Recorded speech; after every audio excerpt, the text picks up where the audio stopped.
Maka dengan ayana kos kitu jelaslah kewalian Syarif Hidayatullah dihancurkan kunyana supaya anak incu orang ulah bisa nyaritakeun deui. Di urang tidak menutup kemungkinan bakal Cirebon hancur, Wali Sanga kabeh dihancur-hancurkeun. Banten ge dihancurkeun. Supaya kuari mah urang masih kana bisa nyaritakeun, engke bukuna bakal dibeakeun kabeh beuleuh. Rencana Yahudi seperti eta. Ulah sampaikan nyaritakeun karuhun-karuhun kewalian. Ieu nu mantak jadi kekuatan Islam teh. Nu mantak kuari Arab teu kuat teh lantaran naon? Lantaran nyana geus teu nyaritakeun. Di mana makom Siti Khadijah kuari geus teu kadeuleu?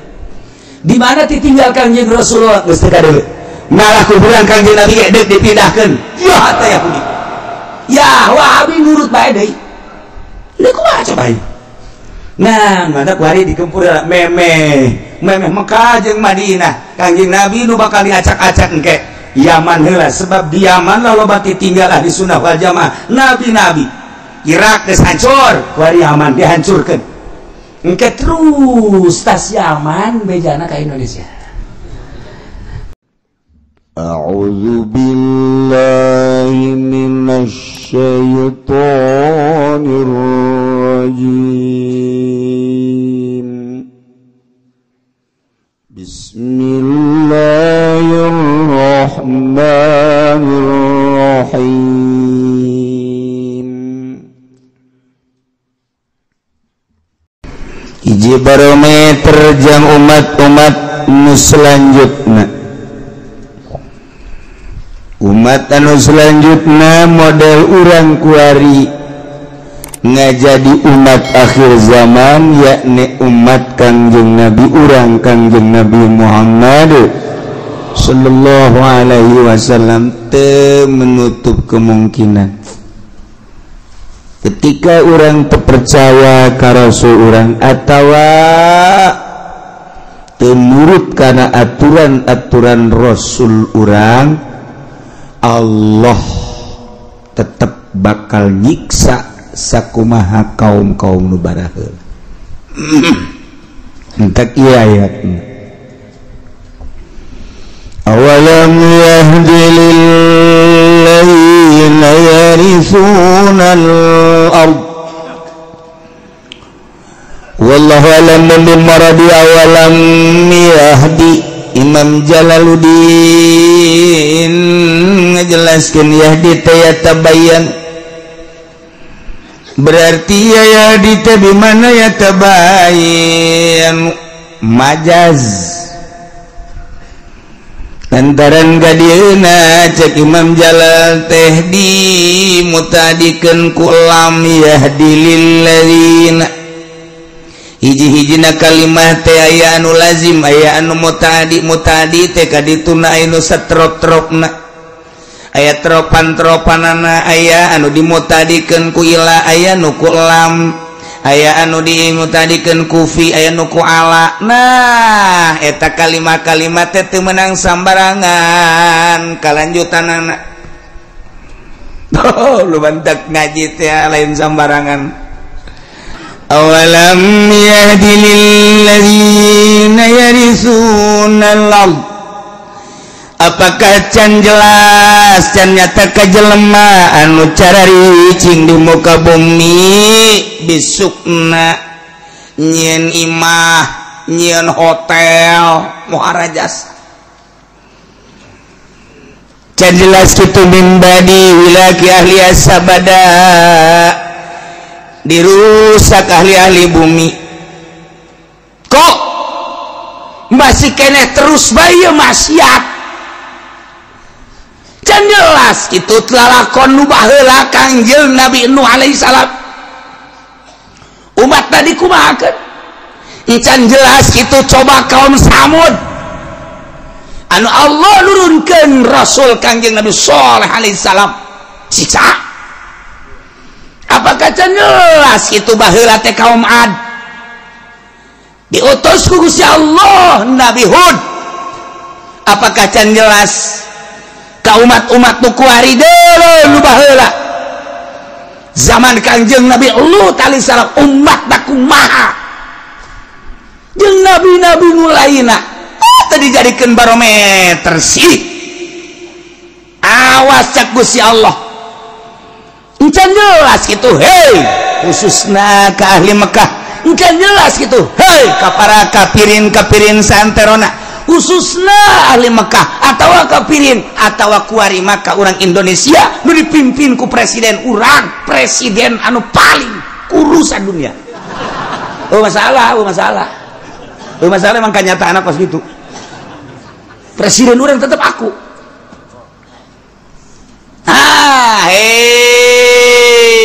bangsa Indonesia cek Gusti Allah loba teuing sa Indonesia mah 10 Jawa bating saprovinsi Jawa Barat gede teuing Banten sabanten guys cukup sabanten malah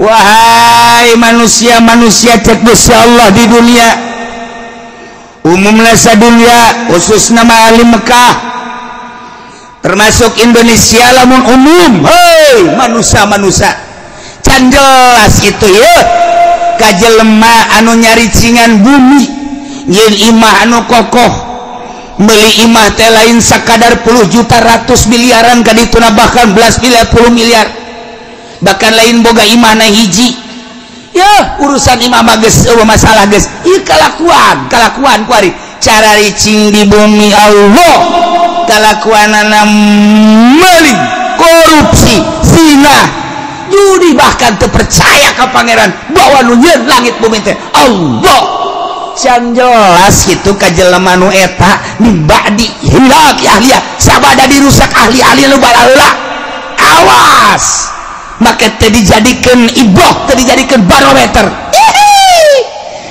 allau nasya wa asabnahum bihurubihim kaon sia lamun aing ngersakeun sarua aing nyiksa ka sia sakumaha buat baheula ku dosa-dosa sia lamun sia dosana zina sarua jeung umat Kangjeng Nabi Lot ngaduming moal henteu ku aing siksa seperti Kangjeng Nabi Lot umatna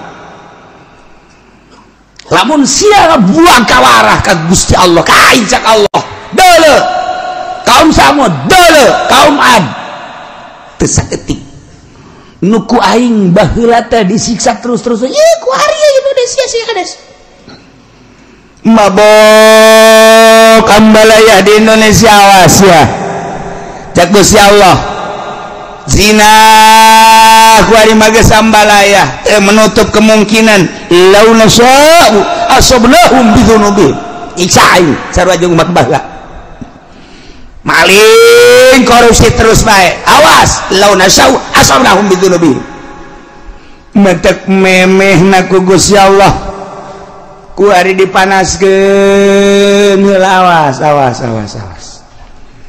baheula teh kaum Adban nu dibere panas teh 3 tahun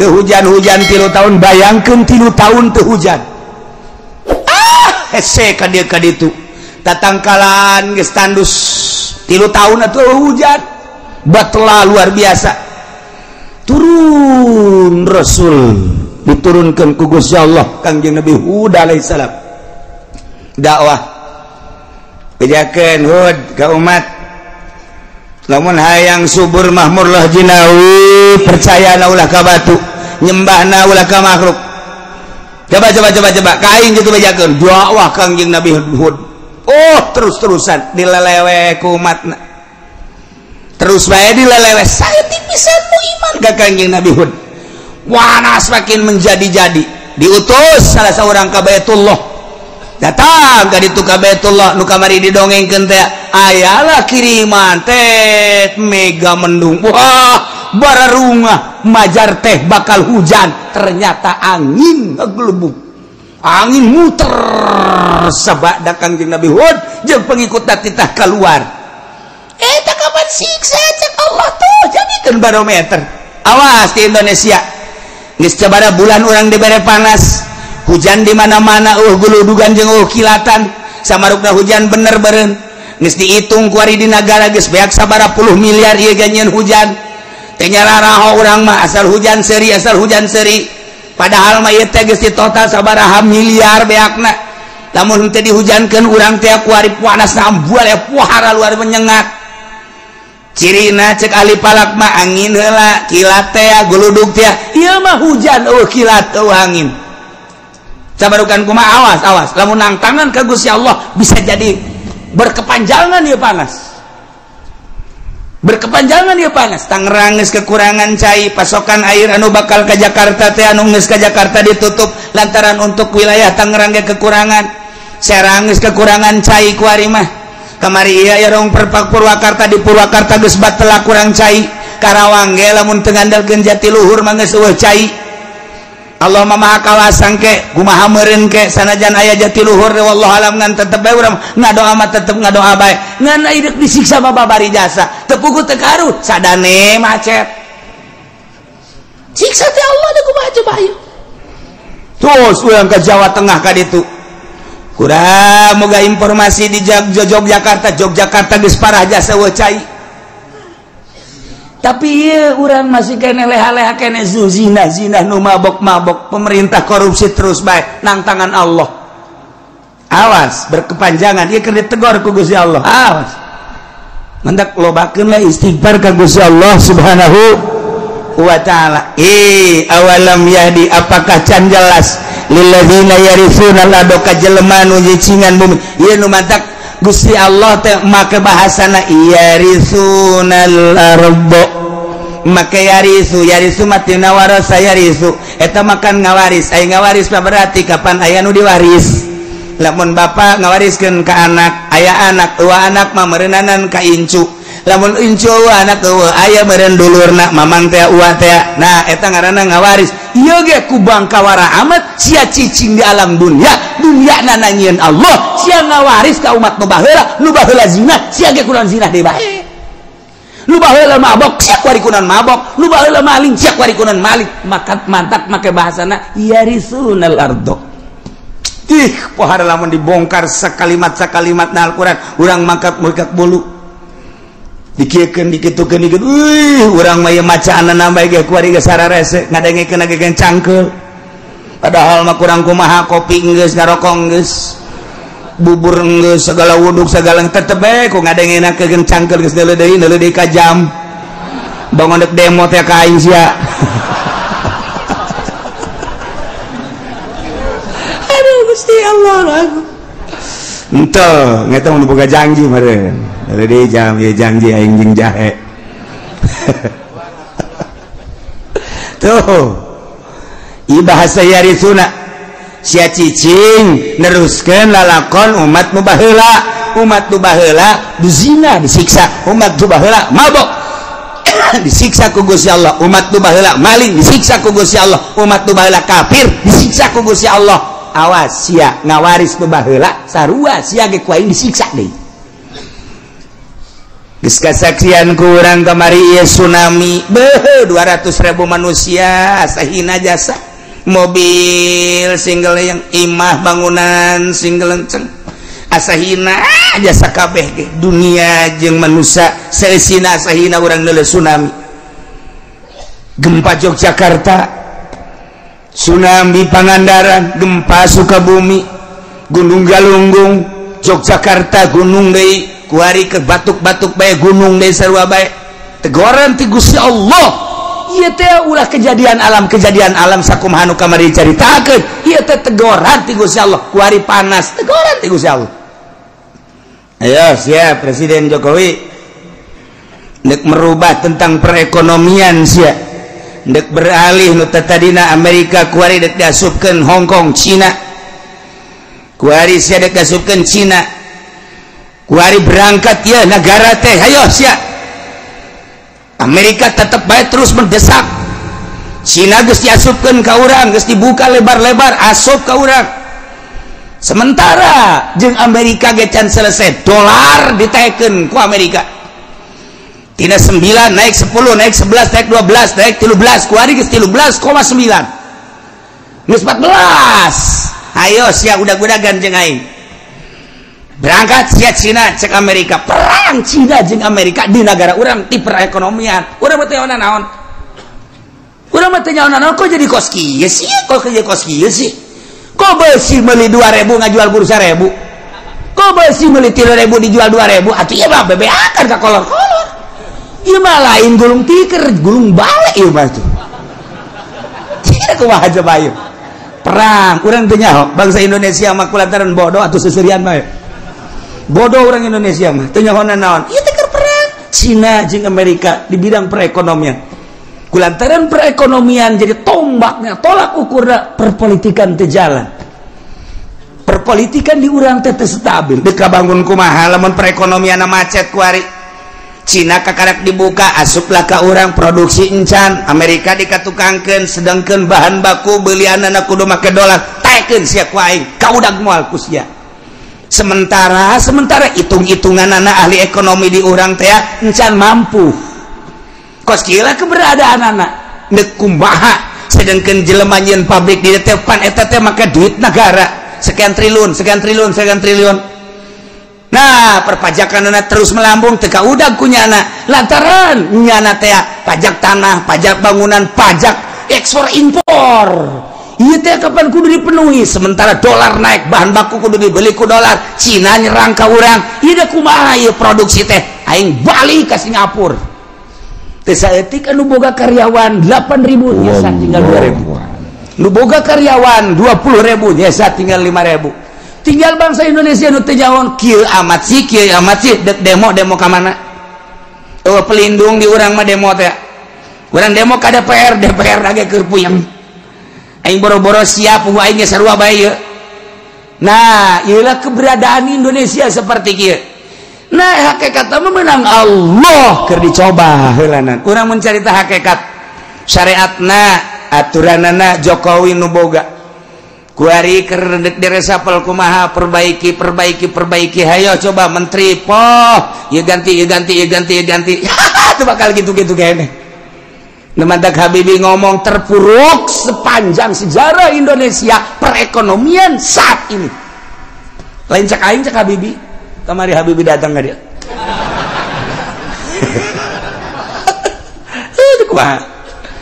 Nah, ieu keur carita keberadaan negara. Kemudian panas sakallah ayo sia. Dek jeung aing udag-udagan sia ayo. Sia da ngaluhurkeun pertanian Jawa Timur atau ditingkatkan pertanian Jawa Tengah, Jawa Barat. Dipersiapkan di Palembang, di Medan, di berbagai daerah, pokoknya ditingkatkan pertanian. Sebabnya perekonomian bakal macet. Kunyana geus ka itu.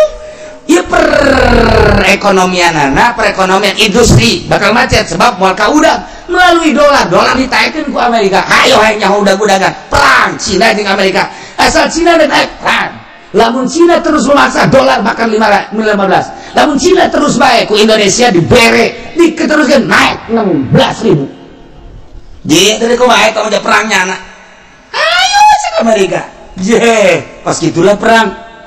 Beda deh jeung perang di Irak lain deui di Irak mah. Ai di Irak mah Saddam Hussein teh deula sejarah. Cek Saddam Hussein menyaing teu mampu sih kok transaksi make kitu. Hilang dolar baik ku ini ditaekeun Islam teh dolar ku itu bisa transaksi di Irak meuli minyak kudu make dinar meuli minyak kudu make dirham uang Iran gitu kayaknya sepakat bingung kalah Amerika sakedeung nyieun lah nyana perkumpulan ieu mah lamun diteruskeun bakalna negara Islam di mana-mana bakal terulang kembali wali sanga zaman Ki Raden Patah dengan Saddam Hussein. Islam akan tinggi urang mah teh minyak dengan sakitu perang perekonomian. Nah dijadikan biologi di Irak teh nggak ada omongan Amerika teh dihajar ku Amerika sorangan moal kuat Irak dihajar ku dua anjing Inggris moal kuat dihajar jeung Prancis moal kuat nyeulat multinasional hajar Saddam Hussein sebab urang bahaya kan itulah bisa Islam naik deui Islam nu mantak merudah sadunia kamari mah tanpa aya nu nitah spontan tuh lamun dibuka sejarahna kos gitu kuari di Indonesia geus mah geus cerita Irak mah geus beres mah geus beres gesan teman guys gesan dengan kuari urang cerita Jokowi presiden urang eta kajian kumaha ge perang Amerika jeung Cina aya udah-udagan sia kau bisa teh sia ketika Cina terus yen naik jeung uang Cina naik yaitu dan negara Amerika masih kene siap naik deui dolar moal kuat kajian kumaha nu mantap Cik Jokowi urang kuari mah beralih ke pertanian urang siapkeun pertanian wah geus disiapkeun nya lagi geus boga pemikiran ieu moal kuat ngudak dolar Amerika teh moal kuat geus urang kana pertanian cak Allah lain kitu titah ibadah atuh ka aing jas siang ngandelkeun pertanian teh ngandelkeun hujan panaskeun ku aing sia lain titah ibadah nangaludag-udagan bejakeun para ulama nu sekeliling mengelilingi Jokowi kita ibadah ka Gusti Allah kitu masyarakat ulah udag-udagan yang kekawasan Allah lamun dipanaskeun panas anu luar biasa deui India deui Pakistan di tropis 3 tropis Allah maha sagala-galana awalam yahdi apakah teu jelas ka jelema anu seakan-akan mempusakai bumi cicing teh nyana jadi warisan dianggap pusaka bisukna cicing imah-imah sageunahna bae sabada dirusak ahlina nu baheula encan jelas Allahuna syam lamun teu mah kaula ngersakeun asoblahum kaula ge bakal ngeunaan ka manehna siksa ku sebab dosa-dosa nawas wa natba ala qulubihim fahum la yasma'un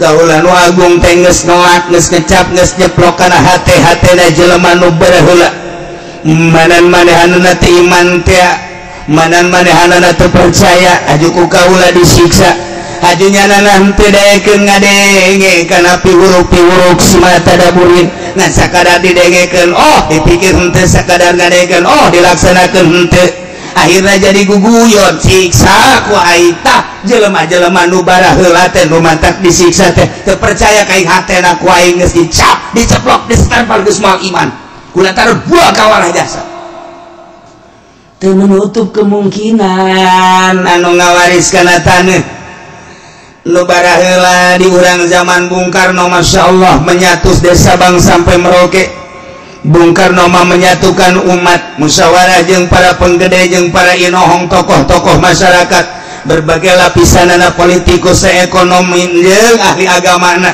kiai diajak musyawarah yuk urang nyatu nya hiji dari Sabang sampai Merauke istimewana Bung Karno tapi ku hari berpecah belah kuari ge kapan geus hampir memaksakeun sabenerna per provinsi kulantaran naon asa henteu kageroh kuari lamun Aceh kuari geus memicahkeun diri Papua geus hayang misahkeun diri kemudian Banten ge Banten selenting-selentinganan geus hayang misahkeun diri kulantaran naon eta teu kageroh permasalahanna henteu kageroh geus dijieun otonomi daerah kuari mah pelaksanaan pembangunan kumaha sadaerah-sadaerahna pemasukan gede hebat berdaerah pasukan letik berarti saya ayana dilaksanakan geus otonomi daerah tapi tetap bae otonomi tinggal otonomi jalan mah tetep renjul bae geus kumaha deui atuh ieu kumaha deui oh renganan sistem nu aya di urang anu teu bagus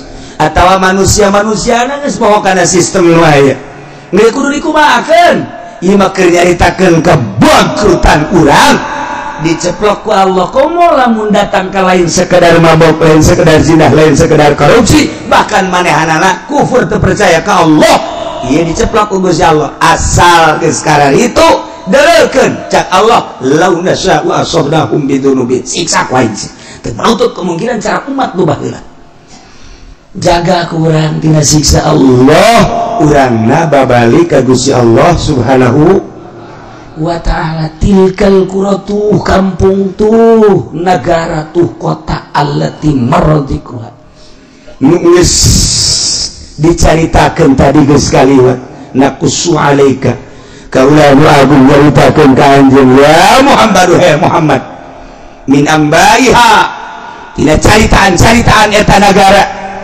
tuh dele ketika di Irak bangkawarah manusia setelah Kangjeng Nabi Adam turun di India, kemudian anak baranakan Kangjeng Nabi Adam teh, kemudian tas Kangjeng Nabi Adam Kangjeng Nabi Idris di Irak dilanjutkan ku Kangjeng Nabi Nuh alaihis tilkal qura tuh kampung Irak tuh negara Irak Utara. Disitulah Kangjeng Nabi Nuh dilahirkan, didinya lah Kangjeng Nabi Nuh dakwah di tengah-tengah masyarakat anu wah luar biasa biadabna, didinya maling, didinya zina, saha nu gagah, saha nu menang tuh percaya bahwa langit bumi nangieun Allah. Kangjeng Nabi Nuh diutus kita iman ke Allah disensarikeun 950 tahun Kangjeng Nabi Nuh umurna 1000 tahun 950 tahun nu iman eta dakwah. Ya Allah ya Rabbi urang manjeun pondok kakarak 5 tahun nu mondok bae geus frustasi, urang dakwah nu ngadengekeun bae geus frustasi. Deule Kangjeng Nabi Nuh 950 tahun ngan Kangjeng Nabi Nuh terus bae tabah diusir bae Kangjeng Nabi Nuh. Tidinya instruksi Gusti Allah nyen kapal Kangjeng Nabi Nuh disarik-sarikeun no ayeuna kapal mah deket laut lain di tengah-tengah negara. Sia mawana kali itu kumaha jeung leumpang kumaha kapal mah aya di laut. Cek Kangjeng Nabi Nuh kula mah instruksi ti Gusti Allah lah udah sok Allah-Allahan edan sia mah Nuh geus teu dianggap tapi tetep bae Kangjeng Nabi Nuh terus kesimpulan nama Nuh awas ieu umat teu disiksa saha anu iman kuateun. Kangjeng Nabi Nuh dakwah awas siksa ieu mah bakal datang, nu iman naik ka dieu naik anak Kangjeng Nabi Nuh opat Yapis Ham Sam nah Kanan nu tilu asup ka laut ka parahu nu hiji Kanan mah henteu anak sorangan Kanan teu percaya ka Abah teu percaya ka Abah namanya Rasul ieu urang teh ieu teh turunan tilu-tilu Yapis Sam Ham sakitu dijelaskan Kangjeng Nabi di hadis Bukhari. Yapis bapak orang itu, Sam bapak orang itu, Ham bapak orang itu. Jadi orang teh keturunan tilu-tilu Kangjeng Nabi Nuh alaihi salam moal kaluar tidinya. Arab turunanna dijelaskan ku Kangjeng Nabi. Arab turunan bapana kadituna ka Kangjeng Nabi anak Kangjeng Nabi eta. Kemudian gatuh gaduh naon gatuh ngaranna ge tu Iran, Persia. Ya eta keturunan anak terus dari Turki, Cina, ieu termasuk urang, ieu ke urang lamun nyaritakeun hadis Kangjeng Nabi nu eta. Jadi kesaturunan-saturunan ka dieu itu. Hiji nu teu iman Kanan, teu naik. Kanan ka dieu cak Kangjeng Nabi nu iman, siksa ieu lah, bah, siksa di mana? Aduh naik ka ditu ka tanggal kalapa. Ada liput sia tanggal kalapa ge. Bong, moal mah nya tiba heula ge tilok tanggal kalapa tilok liput ku cai. Ieu mah siksa. Sadunia imah man bah kali dia lah ulah malamun kangkal kalapa kaliput kulo mah ka gunung geus atuh teh iman ngaranna ge terus disiksa teh naik di mana Kangjeng Nabi Nuh itu singgahna ieu gunung naon ngaranna kapal Judi di dalam Al-Qur'an gunung Judi di mana eta di Turki. Nah jadi di Irak terus ngengkeuy kapal teh eureun-eureun di Turki tah eta lah kuari geus diketemukan di Gunung Ararat di dinya Turki aya kapal Kangjeng Nabi Nuh sebelah kirina sekitar bangsa 50 meter di dinya aya masjid masih aya keneh kuari masjid urut Kangjeng Nabi Nuh alaihi salam geus jadi batu masjid Kangjeng Nabi Nuh. Jadi nyala kapal aya kene urut kapal Kangjeng Nabi Nuh. Jadi kapal teh singgah teh lain di laut tapi di luhur gunung. Gunung Judi. Kuari aya kene. Kuari aya kene geus dipoto urut kapal Kangjeng Nabi Nuh teh. Kemudian laut nu pernah kitu diberangkatkeun ku kapal Kangjeng Nabi Nuh. Ku didinya mah ke satelit. Coba laut mana? Aya. Kuari kecanggihan alam, kecanggihan alatnya seperti eta. jadi kuarima lebar kapal Kangjeng Nabi Nuh, panjang Kangjeng kapal Kangjeng Nabi Nuh diketemukan oleh 4 negara. 1 negara Amerika bersama-sama dengan Arab, nomor katilu Jerman, nomor kaopat Irak. 4 negara Mesir, 4 negara ilah anu terus menelusuri tentang kapal Kangjeng Nabi Nuh. Kuari geus dijadikeun kitu mitos. Nggak sih jadi kan ayah kapal Kangjeng Nabi Nuh, masjidna ayah urut Kangjeng Nabi Nuh singgah di luhur gunung. Masya Allah, ayah 2 masjid, hiji didinya, nomor keduana di Tajikistan. Nah jadi eta lamun urang ka ditu engke naik ka gunung bakal kapanggih jeung masjid urut Kangjeng Nabi Nuh alaihissalam. Ke lamun urang ka Tajikistan ka ditu ente naik kula balik para raih bisa sia di luhur gunung. Ayah tapi maka kapal heli di Sorota ayah. Masya Allah, terbukti ya orang Amerika ingin membuktikan coba di mana sih ke Gunung Judi dan di mana sih singgahnya kapal dan bagaimana ditelusuri selama 5 tahun menelusuri eta. 5 tahun menelusuri eta, alhamdulillah terbukti. Iyalah geus dibukti-buktikan ku Gusti Allah nyana nama asup Islam. Kemudian loba nu asup Islam di Amerika ketika marehana nyaritakeun tentang terbukti baheula zaman Kangjeng Nabi tutup ku Amerika teu meunang dicaritakeun. Bahaya ieu. Masya Allah, nailah keur carita tilkal qura tun negara anu baheula ahlina iman ka rasulna. Begitu Allah ngutus Kangjeng Nabi Nuh alaihissalam, umatnya tetap bae henteu iman, siksa ku Gusti Allah. Tilkal qura, negara itu disiksa ku Gusti Allah. Nomor keduana negara kaum Samud. Eta adalah kaum Kangjeng Nabi Saleh alaihissalam.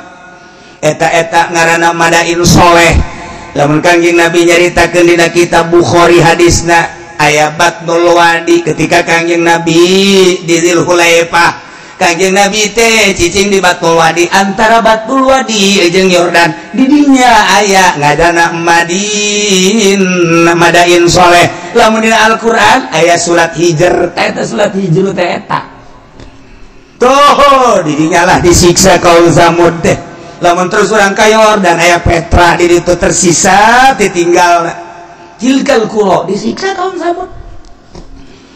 Mana deui tuh Ad, kaum Ad. Di mana Ad? Kaum Ad teh antara suhu di Arab Madinah, antara Madinah jeung Yaman. Belah ditu aya Ahqaf ngaranna. Mantak dina Al-Qur'an aya suratul Ahqaf. Ahqaf eta dataran luas, dataran pasir, urang mah nyebutna gurun pasir, Sahara ngaranna. Ahqaf teh lamun urang dina Al-Qur'an suratul Ahqaf, Yaman. Kaum Ad di Yaman, ditinggal kaum Ad. Mentak diutus Kangjeng Nabi Hud alaihissalam Yaman. Mentak aya kuburan Kangjeng Nabi Hud di Yaman mah osok di haolan. Wah, ramena luar biasa. Ditinggal para nabi di Yaman. Kangjeng Nabi Kaum Nabi Sulaiman aya di Yaman ditinggal Kangjeng Nabi Sistea. Kemudian Kangjeng Nabi Hud aya berbagai nabi-nabi jeung wali-wali. Nu mantap paling istimewa sadunya adalah Yaman. Sunina kuat jasa gempur ku Yahudi. Moal bisa Yahudi ngagempur eta lamun tanpa make umat Islam dicuci otakna, anak buahna teh dicuci otakna supaya menyatakan Islam seperti ieu. Jadi kena ISIS berangkat. Kuari ku ISIS diacak-acak kuburan-kuburan teh. Wah, kiai-kiai terus dibeakeun. ISIS terus baik. Iyalah supaya jadi Wahabi. Sebab ku Wahabi Yahudi nginaheun jasa. Ku Yahudi mah ku Wahabi mah Yahudi teh nginaheun jasa. Nek nyaplok nanaon ge. Itu hasil-hasil bumi teh nginaheun jasa. Selama make Sunni ortodok lamun di Irak mah Islam ortodok. Ahli toriko iya bahaya. Urang teh teu meunang nyaritakeun tentang tuh Tuan Abdul Qadir. Urang teu meunang nyaritakeun tentang Kangjeng Nabi urang teu meunang nyaritakeun tabaruk. Yahudi teh ngaulahkeun hese ku Yahudi mah melalui Wahabi. Kos kitulah kuari asup ka Indonesia Wahabi Syiah asup. Mentak lobalah pertanyaan-pertanyaan mahasiswa untuk mempertanyakan kebenaran kewalian Maulana Hasanuddin. mempertanyakan kewalian, kebenaran kewaliannya Syekh Yusuf, mempertanyakan kewaliannya Syekh itu Asnawi, mempertanyakan kewalian Wali Sanga. Ketika orang nyaritakeun nyana wali, apa dasar kewalian? Coba lamun tahun-tahun sabaraha naon ditinggalna. Nah, ketika orang nyaritakeun Cirebon Syekh kitu Syarif Hidayatullah dideuleu ku urang keramikna, dideuleu ku urang potongan bangunanana, iyalah ngajadikeun mitos bakal didinyalah bakal kanyahoan tahun sekian maka dengan ayana kos kitu jelaslah kewalian Syarif Hidayatullah dihancurkeun ku nyana supaya anak incu urang ulah bisa nyaritakeun deui. Di urang tidak menutup kemungkinan bakal Cirebon hancur, Wali Sanga kabeh dihancur-hancurkeun, Banten ge dihancurkeun. Supaya kuari mah urang masih kana bisa nyaritakeun, engke bukuna bakal dibeakeun kabeh beuleuh. Rencana Yahudi seperti eta. Ulah sampaikeun ka nyaritakeun karuhun-karuhun kewalian. Ieu nu mantak jadi kekuatan Islam teh. Nu mantak kuari Arab teu kuat teh lantaran naon? Lantaran nyana geus teu nyaritakeun. Di mana makom Siti Khadijah kuari geus teu kadeuleu? Di mana ditinggal Kangjeng Rasulullah geus teu kadeuleu, malah kuburan Kangjeng Nabi ge deuk dipindahkeun. Ya teh Yahudi. Ya Wahabi nurut bae deui. Lha kumaha coba ieu? Nah, mata kuari dikempur memeh Mekah jeung Madinah. Kangjeng Nabi nu bakal diacak-acak engke Yaman heula, sebab di Yaman loba ditinggal ahli sunnah wal jamaah nabi-nabi. Irak geus hancur, kuari Yaman dihancurkeun. Engke terus tas Yaman bejana ka Indonesia. Moncongna geus dikieukeun tah. Di Australia moncong geus dikieukeun. Tepat Cikupa. Geus diukur ku nyana geus dikacikupakeun bae kajian saking aya citra. Aya anu ngabisiki, coba teh ka puri, ulah puri mah eueuh teh puri. Puri mah aman eueuh nu zina eueuh nu mabok. Eueuh di dinya mah. Aya ge anu eta doang ngeusian 50. Ka ieu di urang teh geus di berbagai sektor di luhur geus diisi ku Wahabi pun hayang nyaho. Di kepemimpinan Jokowi ieu lah kadeuleu rapuhna nu mantak dipaksakeun lah NU dengan agil sirot kudu naik nih. Sadajan sabaraha miliar kudu bae. Urang lamun nyaritakeun kitu bakal ngabukakeun tentang keberadaan Indonesia. Kunaon sih bisa memaksakan aya bergaining jeung ieu. Sebab naon keur memperjuangkan kewahabian jeung kesyiahan. Dicaritakeun soge maksudna kumaha hati-hati ka hareup. Lain lalagaan ieu mah. Terus dipaksakeun padahal mah NU mah lain kos kitu kuduna atuh. Tipe NU mah lain kos kitu kudu tawadu. Kuari ge tawadu, ngan tawaduna kuari mah tawarna duit. Jadi lain tawadu asli. Nah ini kuduna asli na NU tawadu DPD kok kuari main kos itu lain sekedar lain ceritakan tentang keaiban NU, tetapi keberadaan NU seperti etalah dipaksakan kajian kukumaha ge sebab naon aya nu diperjuangkan di tubuh pemerintahan supaya sunni rusak dihancurkan lalaunan. Wow, lebih jeli ahli Allah amanta kabeh blut pigidek bage tapi babi saja anu nyarahun gidek kumaha kaharepna ai kula mangan sakadar lah atuh nyaritakeun keberadaan kos ieu bae sakadar supaya nyaho bae abeh urang hati-hati anak urang pasantren-pasantrenkeun si gade abeh engke tetep bae kuat perang masalah geus kuy cenah kieu perang masalah ja perang bae teu perang bae teu ulah kitu cenah kieu kula can kawin-kawin heula sia deuna saya mikiran gitu bae sih mikiran hulu letik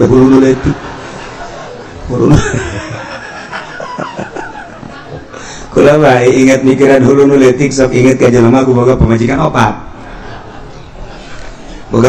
opat ya tangan ku nya diatur cak nyana teh kieu nya pokona mah asal giliran sia datang ka imah aing ka dieu kesia balik isuk kan dia datang jadi awewe nu datang sebab ai mah pangboga pagawean dakwah teh dagang teh dan lain sebagainya geus ya kudu nyaho saya datang ke waktuna masing-masing geus itu persetujuan pemajikan obat oke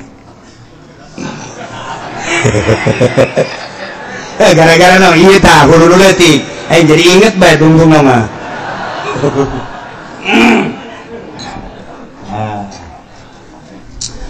di situ baringannya bareng-bareng peting teh pada hulu datang ieu peting ieu ya kuliah di teleponnya terdatang geus ajeunlah peting ieu teu datang deui peting kadua giliran anu biasa anu kadua ieu teu datang deui we sial aing geus pargal kieu teu datang cek nya teh nu katilu ge teu datang deui bae majikan nu kaopat beureun datang teu datang deui bae masya Allah cek nya si kunaon kieu teh opat mah baru datang hiji aja salarial saja langsung nyana pas anu ngariung di lembur eta ngariung kabeneran nyana ditanya nyambutnya dulur-dulur sadaya geus kasih nyambut na manusia jangan nyana nyelipkeun urusan nyana itu biasa tanya ki pudol ya begitu penceramah nyata nyelapkeun urusan nyana cak nyana teh ya kula mah urusan sambutan mah geus beres ye nya ngan ieu mah kieu setik mah dulur horenganan eta pamajikan ngaladenan salaki ganjaranana sarua jeung ngabunuh Yahudi 70 lamun pamajikan ngaladenan salaki berarti sarua jeung jihad fisabilillah ngabunuh pamajikan 70 beuh eta lamun sakali lamun salila hirup berarti alajur kabeh Yahudi ieu mah keur carita gede jasa ganjaranana eta pamajikan opat ngadengekeun BKB di majaheuh nya orang gede teh ganjaranna geus bae balik ka imah tah pamajikan datang Assalamualaikum Waalaikumsalam ye dia datang ye enon kula mah kabita ngadenge tadi kakak nyarita teh kira cenah ieu 70 saknya ganjaranana tuh ayo rasa sawer beres lah kalau lantaran iya mah tuh geus beres kalau balik ya geus sabodo teh balik mah balik teu kebal datang deui hiji deui Waalaikumsalam enak ya kade tadi kula ngadenge cenah 70 sarua jeung mehan Yahudi bener atuh kula malah ieu mah hitung-hitung jihad bae ayo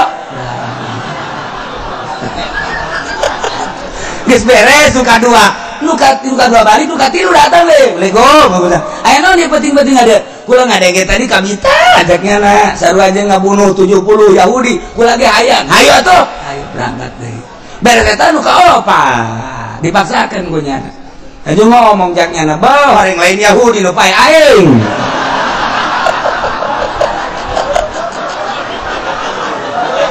tuh gara-gara nu leutik inget bae kadinya aduh jaknya na lain Yahudi nu modar aing isu ka rumah sakit teh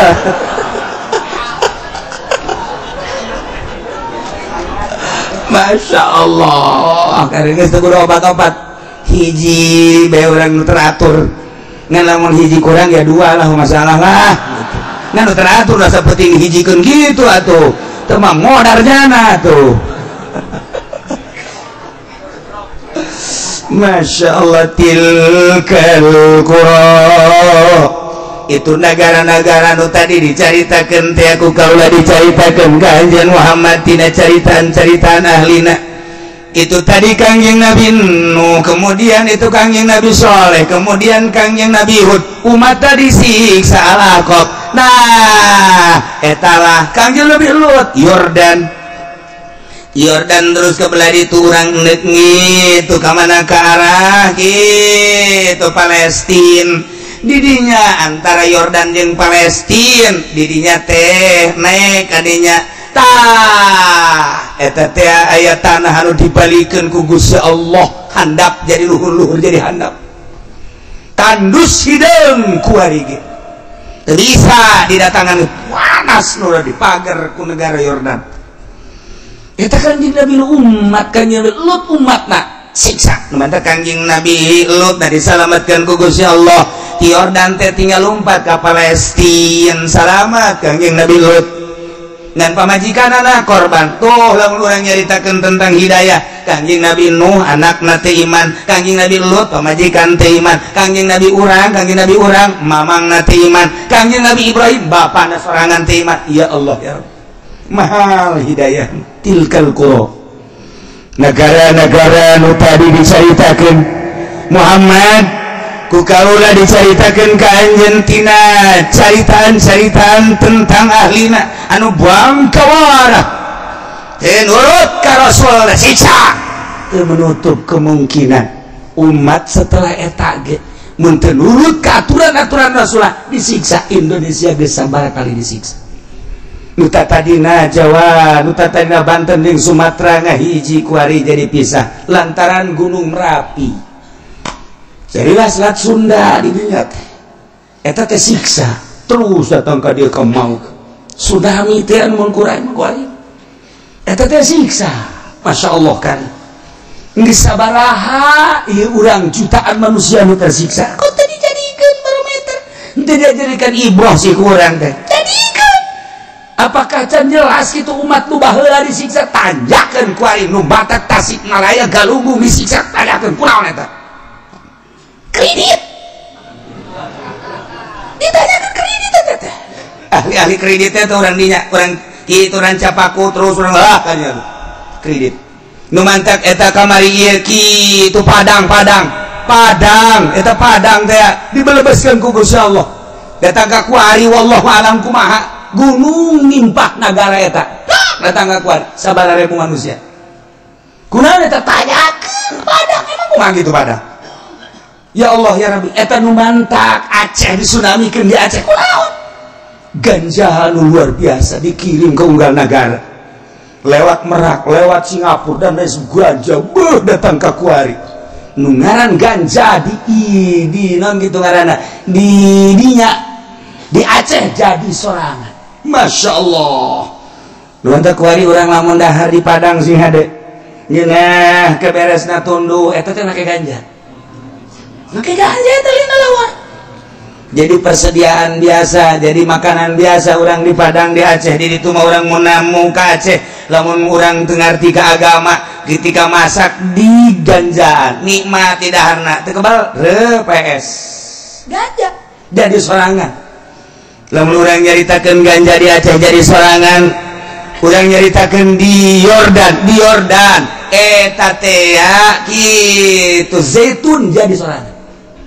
Jadi sorangan kula ge kaget isi sagunung zaitun barang terus naik mobil di sisi imah kebelah zaitun orang jadi sorangan nu mantak zaitun ke mancanagara zaitun nu aya di urang geus dikemas eta teh menanti negara Yordan jadi sorangan. Mantak di Al-Quran watini wa zaituni wa turi sinina wa hadzal baladil amin demi tin demi zaitun wa turi sina demi gunung Tursina emang didinya terus Yordania Mesir terus ke Palestina gunung Tursina okas gunung Judi teh tin Turki terus kabar terus tilu negara eta teh gunung Judi kabeh tilu negara gunung Judi kos Palestina kos Tursina kita udah di Yordan, Mesir terus ke Palestina terus, eta ngara gunung Tursina kabeh. Judi sarua bae. Itunya Tajikistan, eta nya gunung Judi di dinya. Turki gunung tilu negara, Afghanistan terus kan itu. Eta gunung Judi kabeh. Masya Allah. Urang mah menyaritakeun gunung santri cerah hiji. Urang gunung Karang eta loba gunung Karang tapi nu kanyahoana mah nu gedena bae. Kos gitulah di urang mah di luar negeri mah tuh gunung tilu negara. Urang kula nanyakeun mana ieu gunung Tursina sugan kula mah cara gunung santri horenganan. Ada kuno cenah Tursina. Masyaallah. Kula nanya tak kagaidna ieu mana gunung Tursina? Gunung Tursina. Cenah ada kuno Tursina. Kabeh Tursina teh di dieu datang Yordania, Mesir terus ka ditu Palestina. Ada kuno Tursina. Oh, sekolah teh ieu mah lain etang, yang ditanyakeun ge. Urut kanjing Nabi Musa mana? Oh, gerib cek nya. Sakedeung deui. Pas sakedeung deui. Geus deukeut, angan lantaran penting dibajakeun ya. Tah ieu. Ceritakeun gue nyana ieu lah gunung urut kanjing Nabi Musa. Itu mun urang turun bisa teu. Oh, cek nya teh jahat di loba garong. Ulah atuh lah. Peting kebenaran lewat kerja peting ngeuleuh doang ieu dibejakeun nyana ieu lah gunung Tursina urut kanjeng Nabi Musa ngalamun peting henteu ngajamin keamananana sebab daerah dieu jahat-jahat keneh palingan polisi, setiap mobil polisi, dikawal polisi. Masya Allah, orenganan kejahatan anak luar biasa. Tilkal qura, tuh negara-negara, ikut cerita negara-negara anu ku Gusti Allah dicaritakeun ka Kangjeng Nabi urang anu diturunan rasul-rasul, urang mah jauh teuing, urang nyaritakeun negara urang bae tuh Aceh, jadikeun kumaneh contoh. Tuh Tasikmalaya, jadikeun contoh. Tuh kitu Sukabumi, jadikeun contoh. Tuh Padang, jadikeun contoh. Kade ulah datang taik goyang tuh Yogyakarta. Kudu kumaha tuh iman ka Allah Subhanahu wa ta'ala, lobakeun taqarrub tafakur ka Gusti Allah. Masya Allah, Masya Allah.